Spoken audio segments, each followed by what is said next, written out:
welcome back to my channel. If you're new here, welcome full stop. You'll have to bear with me today because I've got the puppy and he's having a little zoomy moment. Basically a zoomy is when he just goes mental. Oh, here we go. Hi! Imagine if he stayed here for like the whole time. How nice would that be? I mean, I don't think it will work, but we'll see. Today I'm gonna do a how-to. So I'm gonna do a how to not hate yourself with social media involved. Oh, and he's off. Ah, the camera. Finn! He's got my shoe. Finn! Finn!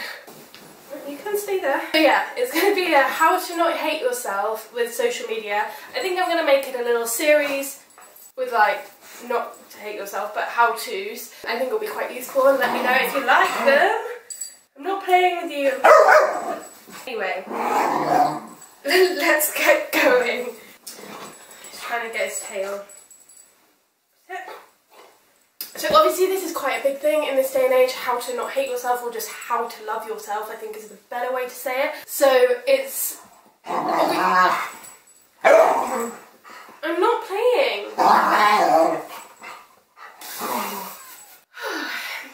Especially with lockdown 2.0, I think it's really important to do just so your mental health your mental health stays really like good and doesn't get bad, and mental health problems are a big thing in lockdown, and I just think it's really important to have kind of some of these little tips and tricks so that you cannot hate yourself and actually love yourself. Finn! So, without further ado, my number one to stop hating myself is basically unfollow people that don't make you feel good about yourself. If you're following someone and you see one of their posts and you think, oh god, like, she's so much more successful than me and she's so much more beautiful than me or whatever, for me, that's not a good thing and I would unfollow them. Maybe not straight away if most of their posts made me feel good, but sometimes I don't feel great about them, so I just unfollow, and I think that's fine to do. And I think it's also really important to do this periodically, so whether that's every month or every 2 months, whenever you want to do it, depending on how big the amount of people you follow is. Obviously it's going to be annoying if you have to go through thousands of people, but like, just think about it. Just think about it in a way of, are they making me feel good about myself, or am I actually comparing myself and feeling a little bit bleh about it? And if they're making me feel bleh, then unfollow them. I think my second thing is treat yourself like you are a friend. So treat yourself how you would treat one of your friends. Would you say mean things in the mirror or in your head or whatever? Would you say those things to a friend? Probably not. So why are you saying them to yourselves? And it's okay to do it and then catch yourself doing it, because that is actually learning in itself. You're not automatically going to be like, I love myself and there's nothing wrong. Most people, unless you're a narcissist, have a lot of self-doubt, and that's fine, but just recognise that you're having it and kind of realising those feelings that you're having and making sure that you notice them and listen to them and try and change them and be like, actually no, that's not what it is, I'm just having a bad day. Finn! No! No! Just trying to nudge the tripod. Finn! Don't you dare! No. Like a little mum, aren't I? I'm gonna lose track, but another thing you can do is basically write down compliments that you receive from people, and also write down compliments that you think you should get as well. So it doesn't necessarily have to be something someone said, it can be something you think is great about yourself. Write down things that you think are amazing. It could be your personality, your, like, I don't know, your work ethic. It doesn't have to be physical. It could be your eyes, it could be your tummy, it could be your boobs. But it doesn't have to be something physical if you're actually not there yet, because a lot of people don't like anything about themselves, and that's fine because it is all just a journey. But write down something you love about yourself, whether it's the way you cook, like your cooking ability skills, or if you're really good at sport, like I love that I'm really good at this sport and I really enjoy it. And the more you write these things down, it's actually kind of subconsciously in your head. If you write it down on a piece of paper, it makes you... He's having a zoomie. If you write it down on a piece of paper, it makes it more real, I think. So that's another thing that I do, and I don't really do it that much anymore because I recognise it in my head, but I used to do it a lot when I was feeling low, and it did actually really help me.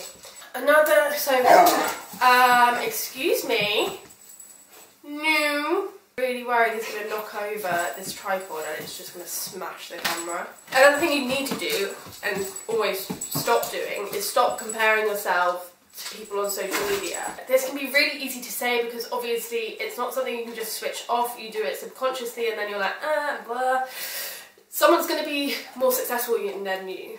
Someone is going to be more successful than you. Someone is going to have different things in their life than you, whether it's money, whether it's a relationship, whether it's what. You can't control what they have, but you can control how you feel about it.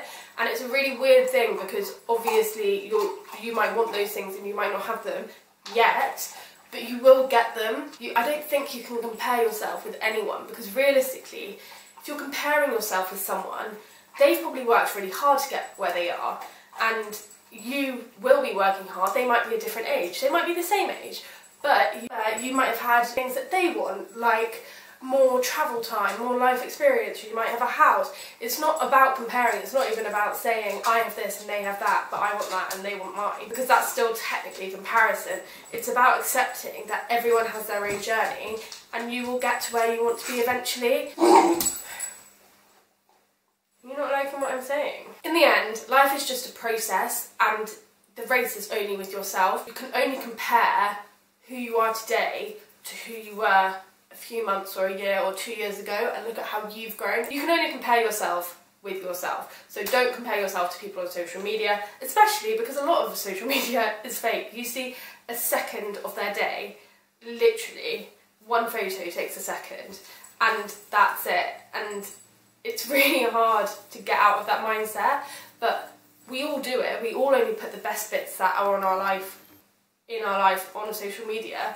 Only rarely do people put the worst bits of their life on social media, and that's when they're reaching out to people normally. Although more so now, I think a lot of people are becoming a lot more real, so using less filters, no Photoshop, showing sides of themselves that actually wasn't socially accepted for media in the past.